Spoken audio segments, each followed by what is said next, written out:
ॐ भद्रं कर्णेभिः शृणुयाम देवाः भद्रं पश्येमाक्षभिर्यजत्राः स्थिरैरङ्गैस्तुष्टुवागुंसस्तनूभिः व्यशेम देवहितं यदायुः स्वस्ति न इन्द्रो वृद्धश्रवाः स्वस्ति नः पूषा विश्ववेदाः स्वस्ति नस्तार्क्ष्यो अरिष्टनेमिः स्वस्ति नो बृहस्पतिर्दधातु ॐ शान्ति शान्ति शान्तिः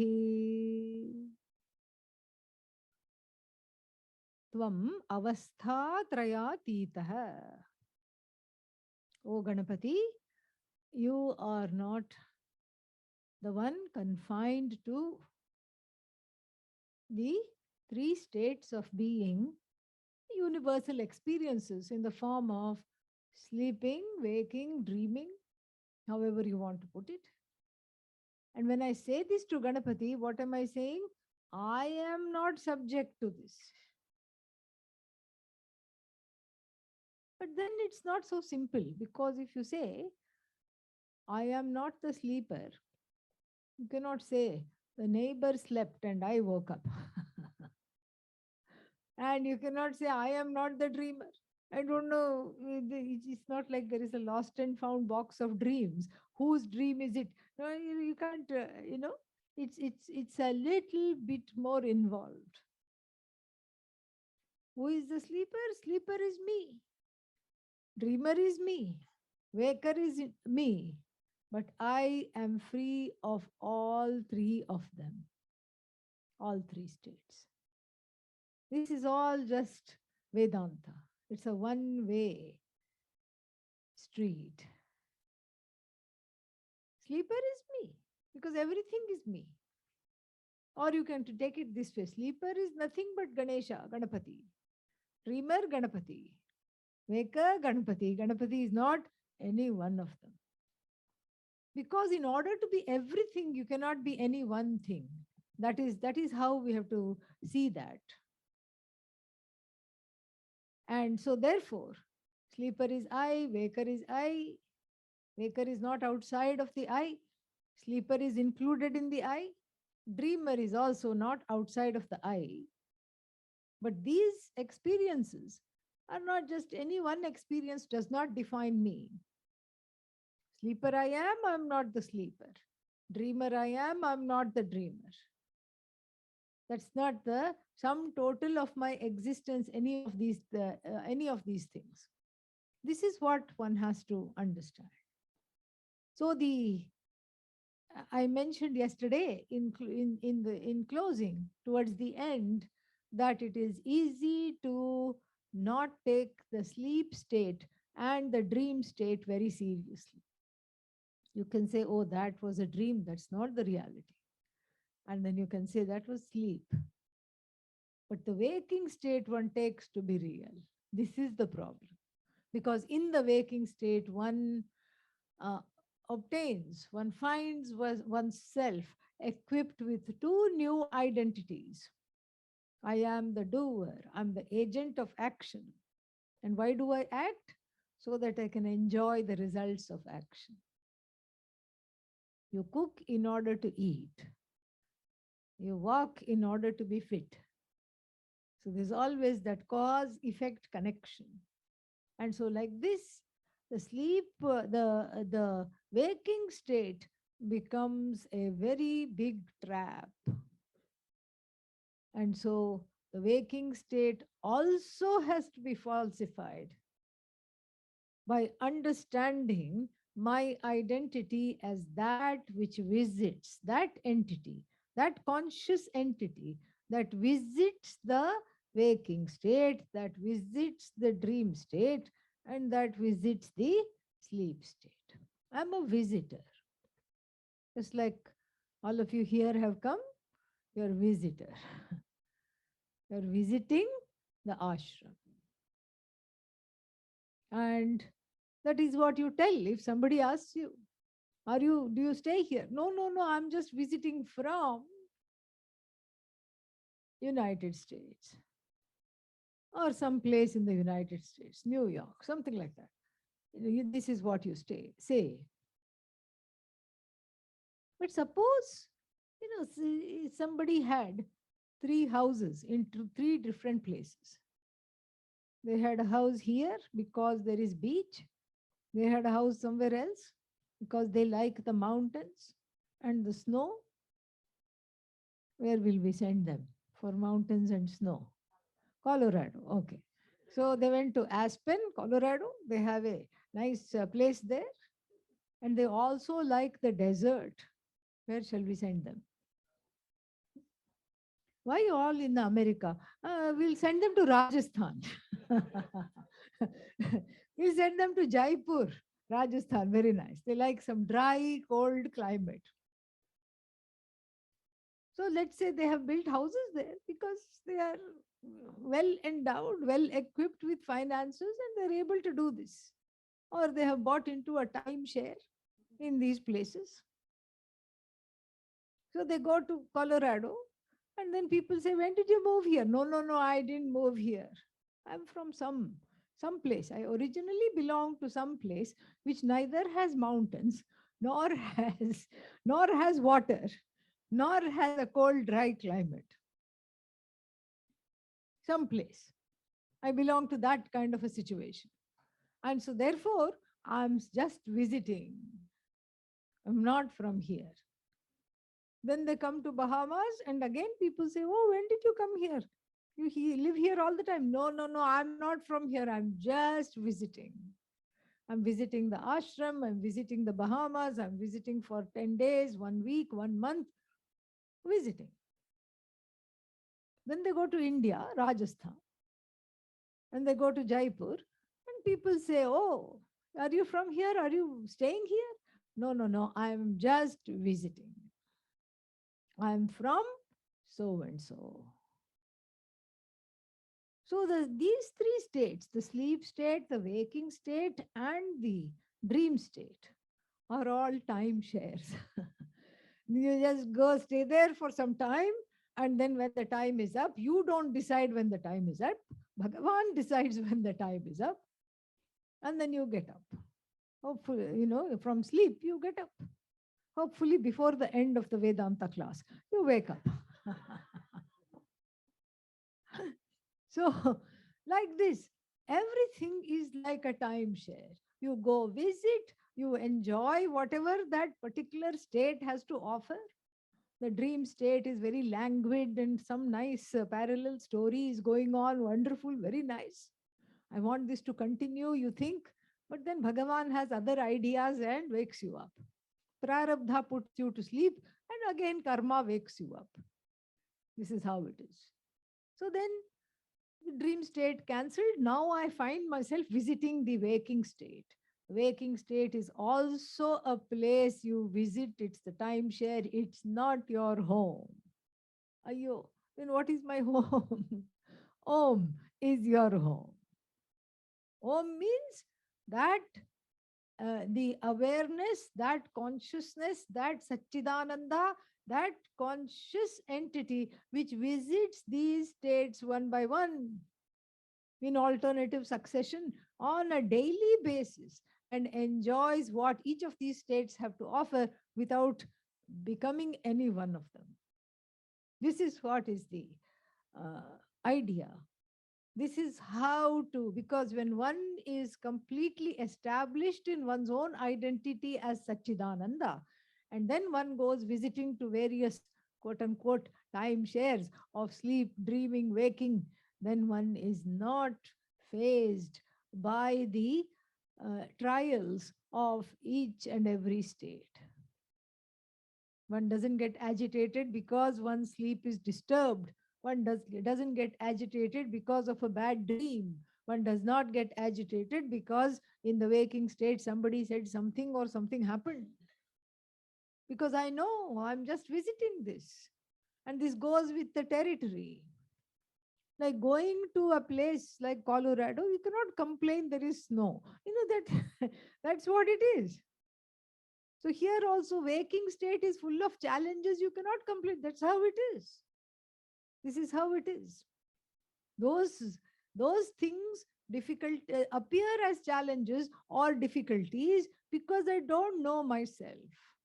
And if I know myself as the quote unquote fourth one, Turiya for short, Chaturiya actually. Chaturiya means the fourth one, Turiya. Turiya is not one more state. Turiya is you. And Turiya is the one, Turiya means the one that is awake, the one that is never going to sleep, the one that is free of strife, free of sorrow, free of pain, the one who visits all the states without becoming any one of them. Turiya is Satchidananda. Turiya is I, that is the truth. If I live as the waker, then of course all the problems of the waking state I take on.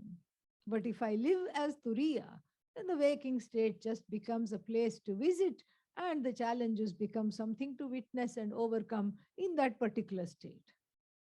And so that Om in the Mandukya Upanishad is described at the micro level of one's experience as Turiya. So it's not the fourth, even though it's called the fourth. Then why is it called the fourth? Because the Upanishad is very, very benevolent. And she goes along with the self ignorance of the jivas. And she says, okay, you are thinking of it as the fourth. Okay, fine. Let's call it the fourth for now. A provisional title. So this is what it means. Avastha trayatitaha. Then the next one, Tvam dehatrayatitaha. You are beyond the three bodies. Even one body I cannot manage. What are you telling now? Three bodies. Even one body I drag around on some days. Physical body. Then there is subtle body, which some seers and people can see apparently. And sometimes people cannot see, but they pretend to see and make lot of money also. Your aura is combed the wrong way, and we have to we have to smooth it out. Maybe there is some truth to it. But the subtle body in the Shastra is that which survives death, technically. It may even be here now. I'm sure it is in some subtle form. But that which survives death and carries within it the impressions of the sense organs and the organs of action and the five pranas, and then the intellect, buddhi. Why the intellect and the mind has to go? Because all the desires go. The mind and the intellect are the suitcases in which the desires are put. That's why they go. They go on that final flight and then they don't, here is one, this Sukshma Sharira is one flight where you don't have to pay excess baggage fees because you have lots of desires that you're carrying. Free. Oh, I have one more suitcase. Bring it on. Free, free, free. And then you have to look for another body, an appropriate body, which is a vehicle for these desires. What a waste of time. But this is what you have to do. And you don't have the freedom. Bhagavan decides. Oh, but I'd like to be born in America. No. And this is how it is. That's why people keep going everywhere and are born somewhere. Person born in America ends up in an ashram because, oh, I wish I was born in India. And people in India are queuing up at the American embassy. I want to go to America. That is why Bhagavan just makes popcorn and sits down to enjoy this show. That's all. This is a movie. And so this is the subtle body. Then there is also something called causal body, which is easy to get confused about. Causal body is nothing but the cause of this birth. The causal body is the same for everybody. It is self-ignorance. So these are the three bodies. And one keeps repeating this Jiva 1.0, Jiva 2.0, Jiva 3.0 endlessly until one gets this understanding, self knowledge that I am not these three bodies, I am not the karma, I am not my desires. And so, how to do that? And that is very beautifully talked about in the Upanishads, in all other Vedanta works as well. Self knowledge, the study of Vedanta, pursuing a spiritual life is the only way to drop all these bodies. So, for a person of knowledge, what happens at death? The physical body is left behind for everybody to see, that is disposed of. Then the subtle body does not have excess baggage, no baggage at all, because the person is free of desires. The person is so fulfilled that there is freedom in being who they are. They don't want anything else. And so the physical body is an offering to the five elements. The subtle body joins the five subtle elements, the subtle aspects of the elements. And then there is no cause of birth. The causal body has been destroyed when the person gained self knowledge, and so there is no rebirth, there is nothing there to come back. Living, the person was revered as a holy person, a saint, and then even after the passage, one is revered as Ishvara. This is how one is beyond the three bodies. This is the truth of Ganapati. This is the truth of everybody. The only difference, Ganapati knows, and one is still in the process of knowing. That's the only difference. Tvam kalatrayatitaha. You are beyond the three periods of time. Time is really a spoof. What time? Where is the time? And everybody says, I don't have enough time, I don't have enough time, I don't have enough time. Time is Bhagavan. Space is Bhagavan. And time is relative, not absolute. And this was already talked about in the Upanishad and in the Bhagavad Gita, in everywhere. This is all talked about in the scriptures. Time and space are relative. Because even though one feels caught in the tyranny of time, one is the master of time. Even though you say, I don't have time, I'm just so inundated. I have so much to do, so little time. I can't do this. But really, you are the one counting the time. You are the one giving time its existence. You are the one who says, so much time has elapsed. You are the one that's giving it an importance that it doesn't have. Oh, no, but I have to pay the bills. Pay the bills. I'm not saying don't pay the bills. No, but it is connected with time. So the one who is the observer of time is timeless. That is how it is. Because think about it. No, I had no, but there is time. I had a difficult past. And I'm really upset about my past. When are you upset? Now. You're upset in the present about the past. What past? Because you're thinking about it now. I'm anxious about my future. When are you anxious? Now. All that is here is now. The past you think about now, the future you worry about now. And the now is really free of worry. Are you sad now?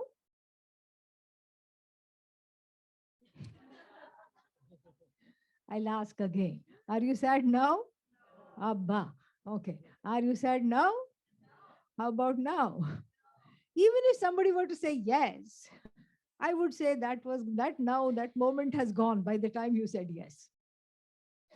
Now is free of time. And that which is free of time is free of sorrow.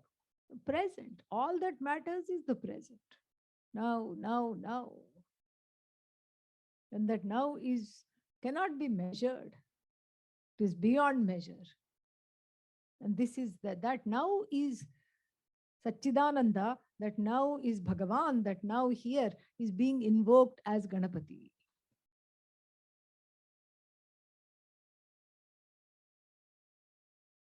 Then Tvam Shaktitrayatmakaha. You are in the form of the three Shaktis. This we have talked about already. And what are the Shaktis? To project, to sustain, to dissolve or resolve the whole universe unto oneself. You are in the embodiment of these three Shaktis. And what about me? I am in the spell of these three Shaktis. But when I invoke you as the embodiment of these three Shaktis, I understand that my body, mind, sense complex is under the spell of the Shaktis. That I, which is Om, which is you, is beyond, is not under the spell of these Shaktis.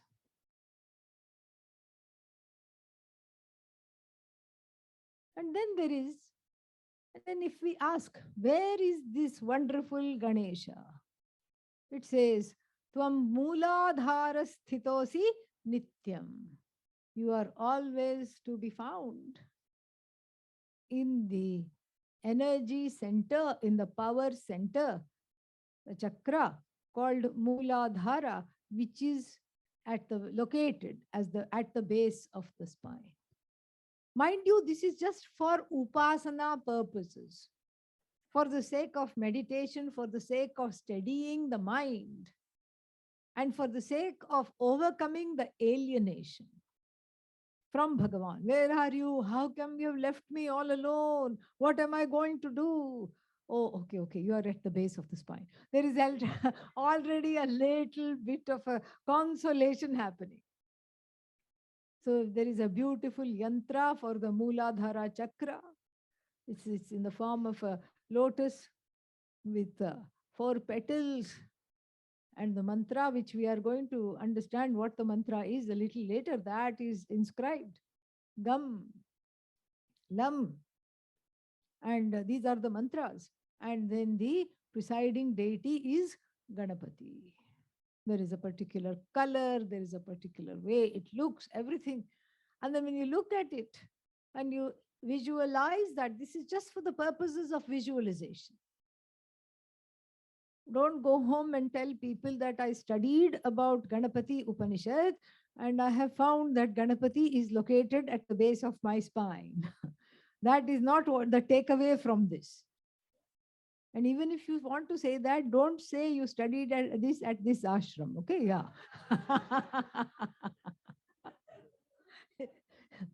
Because that's not the takeaway. The takeaway is that which is all pervasive in the form of the truth of myself. And that which is all pervasive is often inaccessible as an entity because it is not objectifiable. So here, for the sake of visualization, for the sake of making the mind focused, I say, I can visualize this energy at the base of my spine as a manifestation of Lord Ganapati. And then the mantra says, Tvam yoginaha dhyayanti nityam. The yogis. Who are the yogis? The one that want to be one with the Lord. They are always in contemplation of you. Here also it requires a little explanation. It's not that they are thinking of Ganapati. Okay, Ganapati. Om Ganapataye Namaha. Om Ganapataye Namaha. Because Ganapati is not something that is enclosed as an object of the thought. Like cat. When you think of cat, dog, dog is an object of thought. It is enclosed by the thought. And then you stop thinking about the dog And then you start thinking about something else. Hot dog. Yeah, which is neither hot nor is it a dog. I don't know why they call it hot dog, but this is the problem with being vegetarian. You don't know half the things. And no loss. Okay. So the dog thought leads one to hot dog without, without any segue. So because the mind is like a frog, it leaps from one thought to the other. And now dog gone, hot dog came, and then some hot dog gone, something else came, and something else gone, something else came. That's why the injunction, think of God, is a very problematic injunction. Okay, God, God, God, dog. Oh, suddenly God became dog. God is not that which is enclosed in the thought. So, how do the yogis are always in contemplation? How are they in contemplation with in Ganapati? How are they contemplating on Ganapati? If we ask that question, then the answer is that everything they see as Ganapati. This is Ganapati, that is Ganapati. So it's not one particular object which is enclosed in the thought.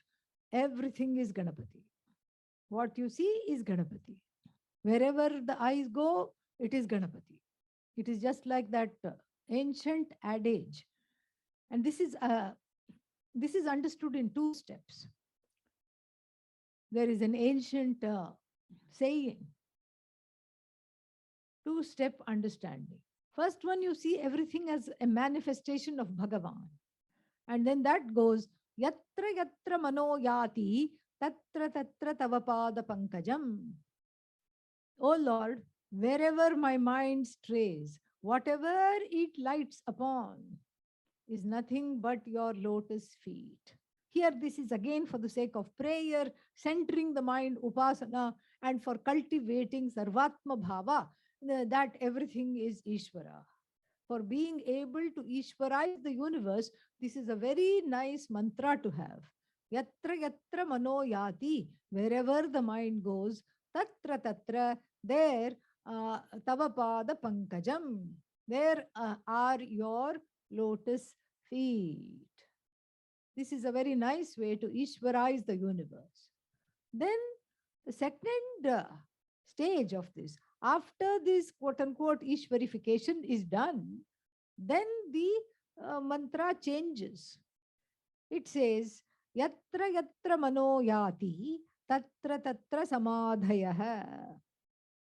Wherever the mind goes, whatever it lights upon, it alights upon something which is an object, but immediately there is a subject object fusion. The subject resolves into the object resolves into the subject. Immediately, right there is samadhi. The subject object difference erases completely. That is samadhi, where there is no separation of oneself as the subject. It's not that you become the objects, all objects are you. That's what the idea is. You're not a separate entity. And this is what is this particular line. Yatra yatra mano yati, tatra tatra samadhayah occurs in the Drigdrishya Viveka, a very important treatise on Vedanta, a secondary text. Very nice. So wonderful it is. And then this is how one becomes like those yogis who are forever in contemplation. It's not that they think of Ganesha all the time, because that's a setup. Because very soon the mind will start thinking about something else. The idea is wherever the mind goes, I understand that the thinker and the object, thinker, which is me, which is a role I have taken on, the status of the thinker and the status of the object and the mode of thinking or the mode of seeing, hearing, etc., whatever the means of knowledge that connects the subject to the object are all Ganesha, are all nothing but that undifferentiated consciousness, which is now thinker and simultaneously appears as the object of thought. and as the bridge between the thinker and the thought in terms of sight, hearing. But what is that consciousness is not the thinker. Thinker is nothing but consciousness. Consciousness is not the thinker. Object of thought is nothing but consciousness. Consciousness is not just the object of thought. Means of knowledge is nothing other than this awareness consciousness. Consciousness is not just the means of knowledge. It's all three without being any one of them. This is how the yogis are in samadhi all the time. Walking, talking, samadhi. And this is what one needs to go. And then it the Upanishad has an adoration with regard to certain names of the Lord. Namo Vratapataye, Namah Pramathapataye. Yeah, this is little difficult. Well, let me say the whole thing because which one comes? There are so many names.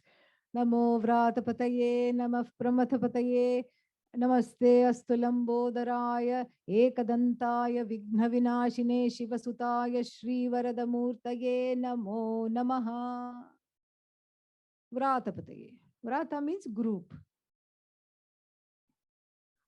Lords, the Lord of the groups, Vratapatihi, Pramathapatihi, and the one that is there uh, at all times, in every which way, the truth of everything. Ganapataye. Namaste astu. I surrender to you. Let there be namaste from me. Lambodharaya. Now we are getting to the akriti, the akara. We are having a visualization now of the Ganapati, not just the energy that is at the base of the spine, but we are giving him a kind of a shape and a name, a form to go along with the name, again for the purposes of fixing the mind. Lambodharaya. Lambodharaya means what? One with a big belly. Big belly means the belly is the whole universe. That's the one that is whose belly is nothing but the whole universe. That's why when you draw Ganesha, don't draw a slim, trim Ganesha with six-pack abs. It's all wrong. Okay, yeah. He should be fat and soft. That is the idea. And so Lamba, Lamba means big belly. Big bellied Ganesha. Ekadantaya. These are the unique qualities of this Lord. Single tusked Ganesha. Why? What happened? Did he lose the other one in an accident? Huh? No, he was suddenly made to be the scribe of Vyasa. Vyasa invoked him as he was writing the Mahabharata and said, I need somebody to take dictation. Quick, quick, quick. Ganapati said, I can write very fast. But if you hire me as a scribe, that means you should not stop talking until you finish the Mahabharata. He put down a condition. Ganesha did. And Vyasa said, okay. And that's how the Mahabharata was written. So huge in one sitting. And so needed a pen. So broke off one of the tusks, dipped it in, and that's why it is single tusk. Ekadanta. Ekadantaya. Then Vigna Vinashine, the one that removes the obstacles. Why? Because he was the one who put them there in the first place. The Lord of obstacles, Vigna Karta and Vigna Harta. What got into him? Why is he putting obstacles in my path? He is not putting obstacles in the path. It just appears that way. It's your own karma phala, your own results of action. He is just recycling, gift wrapping, and giving it back to you. That's all. That's all. Just like, when you get a gift you don't want, you wrap it and give it to somebody else. Yeah. That's all he's doing. is your own karma. Oh, and sometimes this also happens. You forgot who gave it and you gave it back to the person who gave it. Oh, you're in trouble now. So this is exactly, it's your own thing. It's not anybody else's karma that is given to you. It's your own karma back to you. So therefore, we say Vigna Karta. You have put a little impediment, you put a little obstacle, and then of course we say, please take it away. No, give it to somebody else. So many people are there in the universe. It's not given to anybody else. The gaze of Lord Ganesha is so compassionate, it's neutralized or mitigated. If the karma, prarabdha karma, is very strong, it is mitigated. If the prarabdha is a little weak, manageable, if the karma is not too strong, it is neutralized completely. And Namaste Astu Ekadantaya, Shivasutaya, unto the son of Lord Shiva. And then Vigna Vinashine. So, unto the one who removes all obstacles. My Namaha. And now the Upanishad is going to take a different turn. The Guru in the Upanishad, Ganaka Rishihi, the one who channeled the Upanishad, is going to give us 3 mantras to fix the mind and for the mental worship of Lord Ganesha. 3 mantras depending upon where you are and which one speaks to you the most. And that we will see in the evening satsang. Om Purnamadah Purnamidam Purnat Purnamudachyate Purnasya Purnamadaga Purnameva Vashishyate. Om Shanti Shanti Shanti. Harihi Om Shri Gurubhyo Namaha. Harihi Om. Thank you.